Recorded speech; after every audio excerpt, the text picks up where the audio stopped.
Welcome to Spotlight on Six Star Cruises. I'm your host, Karen Worrall, cruise and destination expert for Six Star Cruises. I'd like to introduce you to our new special series all about expedition cruising with Seabourn Cruises. Now, I, along with my very special guest from Seabourn, are going to tell you all about what it's like to go on an expedition cruise with Seabourn. We're going to look at the many incredible itineraries that you can go on, and even give you some tips on what to do to prepare for an expedition cruise. So let's start off by taking a look at Seabourn's video on the Seabourn Expedition Difference to get a feel for what expedition cruises actually look like. This is your moment to experience the ultimate Seabourn difference on new expedition ships, specially built to go where only 250 guests can go. Led by a 26-member expedition team to go deeper, closer, and just over that ridge to uncover meaningful connections, to discover the unexpected in the most remote destinations. This is your moment to be cocooned in the finest creature comforts in all oceanfront suites with panoramic views and experience real luxury in action. This is your moment to expand your quest and learn more and seamlessly feed your passion in 8 dining venues. This is your moment to be utterly, deeply, absolutely alive. This is your expedition moment.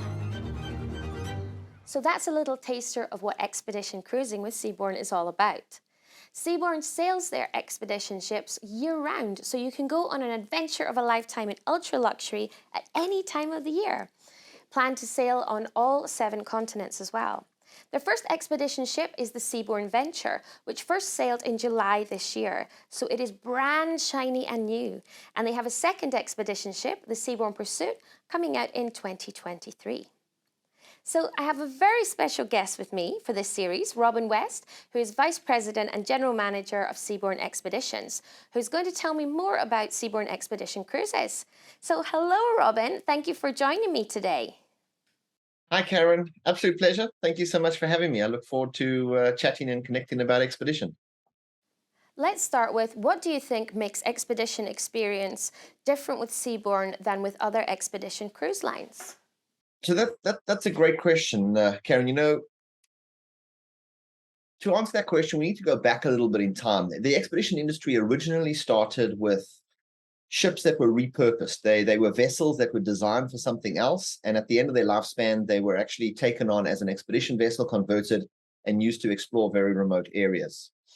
About 5-10 years ago, 2 or 3 of the first purpose-built expedition ships started to appear in the industry. And since then, there's been a lot of vessels that have been built purposely for expedition travel around the world.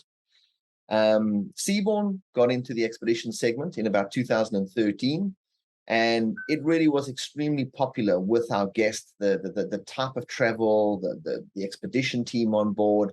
And so over a time period, we developed an expedition product, and then we opted to build 2 dedicated expedition vessels. For me, when we were building those expedition vessels, we wanted to design a vessel where there was no compromise in terms of the luxury experience on board the ship and the experience that the guests get off the ship from an expedition experience. And that's why I really wanted to touch a little bit on the history of expedition, because typically it was all about the experience and there wasn't really much to look forward to on board the vessel. However, that has changed over time. And now the modern expedition traveler who wants to venture to the ends of the earth also wants to go in an ultra luxury vessel. And so we really spent a lot of time looking at designing an ultra luxury vessel that there was no compromise in terms of the guest experience on board the ship, in terms of food, service, public spaces, amenities, and in terms of an expedition team. So we have a large expedition team on board. We have a team of 26 expedition staff, from sub-pilots to kayak guides to naturalists, zodiac drivers to marine biologists, geologists, people who specialize in various fields. And we've brought that all together to really create this uncompromising product and a real true ultra luxury experience for guests, no matter where we are in the world. The 2 connect really well together. We've been operating now for a couple of months, and we're seeing the results from our guests. They're absolutely loving the experience to be on a true ultra luxury expedition vessel. I know when I was on the first sailing, a guest was like, Robin, this is what I expect from an ultra luxury vessel. I'm here eating in a 5-star restaurant with incredible service, and we're moving and breaking through ice at 82 degrees north. Is like that for me is everything I wanted in a luxury product. So my next question for you is, what facilities on board a Seabourn expedition ship are different from Seabourn's other ships, and what makes it an expedition vessel? So Karen, there's a number of items. It's actually quite extensive. So it starts with the actual design of the vessel. When we design the expedition vessels, you have to design a vessel that has a very high level of autonomy. What that really means is the ship needs to be able to operate in very remote regions for extended periods of time with no outside support. And so just the spaces on board the vessel in terms of bunkering, in terms of provisioning, all the spaces, the tanks on board. So there is a lot that goes into the design to really allow these vessels to have this freedom to be in the middle of nowhere for extended periods of time. So in terms of the design of the vessel, obviously what's critical too is a lot of systems on board, from the ice strengthened hull, so a PC6 ice strengthened hull, which none of our other ships have. And that's really to make sure that the vessel, when it's operating in the polar regions, is comfortable, highly capable. We also meet much higher polar code standards in terms of the overall build and safety standards on board the vessel. And then, of course, there's all the aspects that deliver the product. So we have the Zodiacs, we have the kayaks, we have 2 6-seater submarines on board. We have the expedition team on board. Even public spaces on board the vessel have been built and designed in very specific ways to accommodate how guests move on an expedition vessel. So there really is a significant amount of changes in terms of the design of the vessel, the ability to create that autonomy, and then what we refer to as the toys that then help to deliver the ultimate experience. Because unlike our traditional seaborne vessels that go from port to port to port, and the product is delivered through a shoreside operator, we're in isolated areas where there's absolutely nothing, and we're making that product our own every single day and delivering those experiences to our guests. So it's extremely different. It's a very different product, but what's critical is it's seaborne. It is still 100% seaborne. When our guests walk on board the vessel, we still have the guests feel like they're coming on a seaborne ship. We have spaces that are recognizable, the food, the service, everything else on board is still a true seaborne vessel. However, it's the product that has changed to be able to facilitate an expedition experience. Even everything I've read about it, to find out that there's even more involved than I even expected, it's very impressive. So which activities, events and shoreside excursions are common on expedition cruises with Seabourn? So on the expedition vessel, as I was saying, earlier, a lot of what we do is in-house. So for example, we've just spent the last probably 3-4 weeks on the east coast of Greenland in Scoresby Sound in the East Greenland National Park, which is the largest national park in the world. And we're totally on our own. So in terms of activities that have been offered, pretty much every single day, guests are going out on Zodiac tours. They've been taken ashore by Zodiacs. There's guided hikes that they can do. Simultaneously, we have kayak operations that are taking place. We carry 8 double kayaks. We have a team of 3 kayaking professional guides on board who lead those trips. We have 2 submarines that are being launched. We're having submarine dives that are taking place. And then in addition, for some of the guests who are staying on board, there's also a lecturing program that takes place on board. So there's a lot of activities that are taking place simultaneously in these remote destinations, depending on the conditions and what we're capable of doing in these various areas. Also, however, on an expedition vessel, we also want nature to really play a vital role in terms of how the day goes. We might plan to start operations at 8 o'clock in the morning, but we might at 7:30 have this incredible whale encounter and spend 2 hours with the whales, or we might see a fantastic iceberg or glacier. So although the day has some structure to it and we have a plan, it's also very fluid in terms of how those plans may change throughout the day. And that's, again, the beauty of being in sometimes these remote places and having total control of the product as an expedition product. You really have full control over how you'd like to change and manipulate things.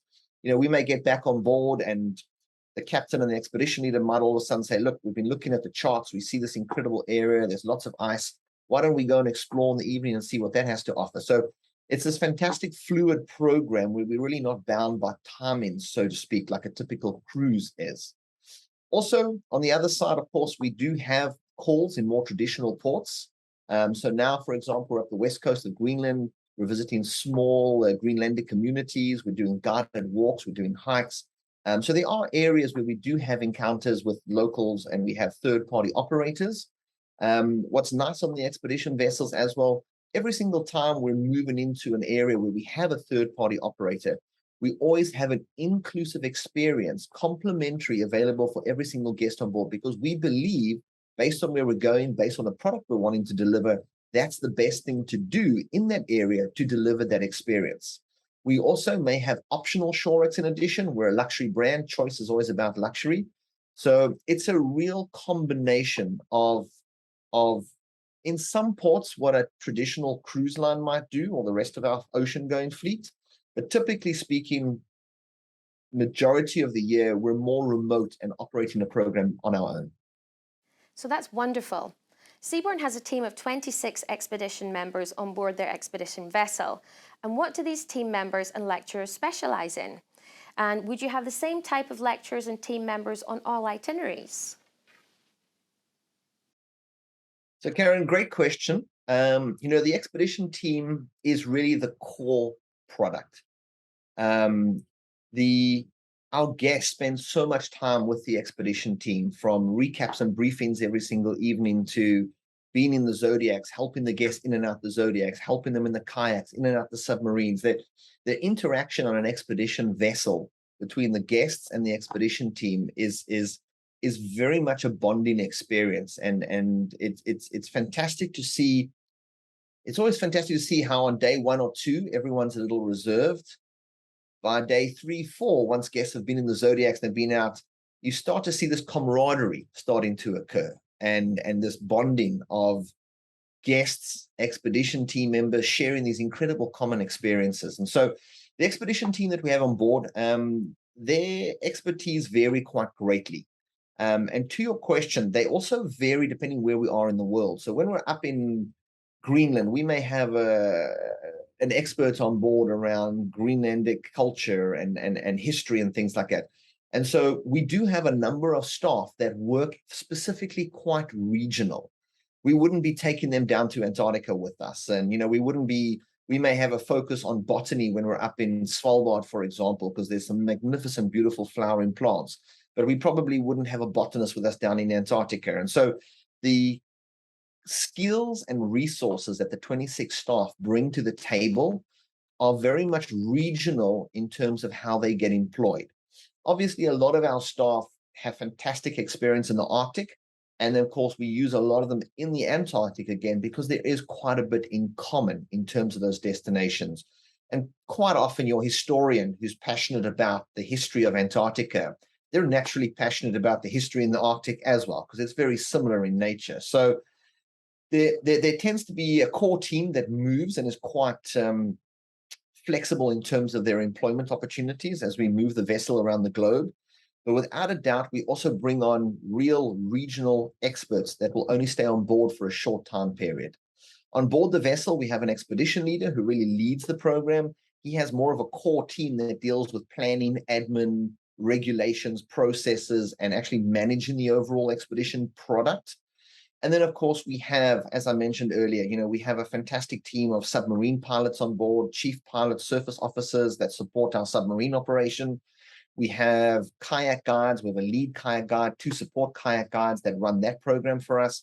And then we have geologists, ornithologists, marine biologists, climatologists, a whole array of skills and expertise, depending on the region we're in. And then, of course, up in the Arctic too, which is fairly specialized and specific to the Arctic, we carry a team of bear guides on board. And so we'd have a lead bear guide, and they're there to ensure safety and responsibility around operating in areas with polar bears and things like that. So a real mix. We also carry on board sometimes part of the expedition team, scientists. They've been involved, they've worked in various research stations and scientists. So the the skills and the diversity that's in that team of 26 expedition staff is really quite impressive. I know sometimes I read people's bios and I'm like, what have I been doing with my own time? It's really quite impressive. And so it's I know, we've had the ship operating now for a couple of months, and I think the biggest comments that keep coming back is just, wow, the expedition team's incredible, their knowledge, their skills, their resources. It makes the experience. So where does Seabourn sail on their expedition cruises? So with one vessel right now, we're focused to some extent on the British Isles, Norway, going up into Svalbard, the Svalbard archipelago. We're coming across to places like East Greenland, Scoresby Sound, East Greenland National Park. We do West Greenland, Canadian Arctic, High Canadian Arctic up into Lancaster Strait. And then, of course, coming down the Canadian coastline, we also move through the Caribbean for a short time period as we come through the Panama Canal. And then, of course, west coast of South America, the Chilean fjords, spending a couple of months down in Antarctica. And then we do the east coast, the Amazon, and then we move back up into the British Isles. So with one vessel now, we have that general itinerary. When Seabourn Pursuit launches next year, we start to have a little bit more diversity. And so in addition to what I just mentioned, we will also start to explore the Pacific, Melanesia, Micronesia, Polynesia. We will also start to explore Australia. And so we really have a greater offering and an expansion as we move around the world. But we will cover a very large portion of what I would talk to as your incredible expedition destinations around the world. When we head over into Australia, we're going to move on to that section known as the Kimberley between Darwin and Broome. And of course, visiting all the remote islands as we move through the Pacific. So there's some fantastic itineraries, a lot of focus on natural history, culture. It's fantastic. So my final question for you this episode is, who do you think an expedition cruise with Seabourn would appeal to? So an expedition, a Seabourn expedition appeals to someone who wants to be educated. They want to learn about the world. They have a genuine interest in culture, natural history. They have a genuine interest in wanting to explore this planet. But they also want to do it in ultra luxury. They want all the amenities. They want the comforts of the vessel. And again, it comes down to what we mentioned earlier about luxury is about choice. Our guests want to come onto the vessel. They want to have a choice as to where they dine, what they eat, what that experience is going to be like on board. And so ultimately, we're appealing to an ultra luxury consumer who wants to learn and genuinely explore remote areas of the world and take it in. It's not about ticking boxes. It's not about saying I've been there. It's about creating genuine experiences in the destinations that we visit and really engaging with the expedition team and learning and making the most of these destinations. It's I you know I we always tell a lot of our guests to spend as much time as they can on the outside of the vessel when we're in some of these remote areas. And as such, we designed the vessel with a lot of open deck space so that you could be out in the environment.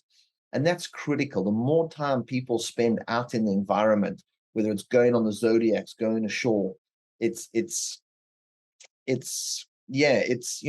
at Seabourn, what we really want to try and do is we have these 5 pillars that we strive towards. And one of those is meaningful connections. We want to visit destinations, we want to make meaningful connections, we want to have unexpected discovery, we want to have life expanding moments, and we also want to have active luxury.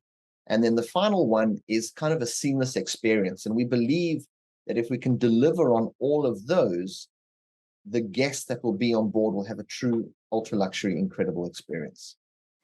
Thank you for all that information, Robin, and we'll see you next time. Absolute pleasure, Karen. Thank you so much. And thank you very much. So that was our introduction to expedition cruising with Seabourn. Wasn't Robin fantastic? He's a real expedition expert, explorer, and is like the David Attenborough of the expedition cruise world, or even David Attenborough meets Indiana Jones as a real-life explorer. So I'm very happy to get to talk with him about it all. So we'll both return for our next episode, which will be all about Antarctica. So we will see you then. Bon voyage!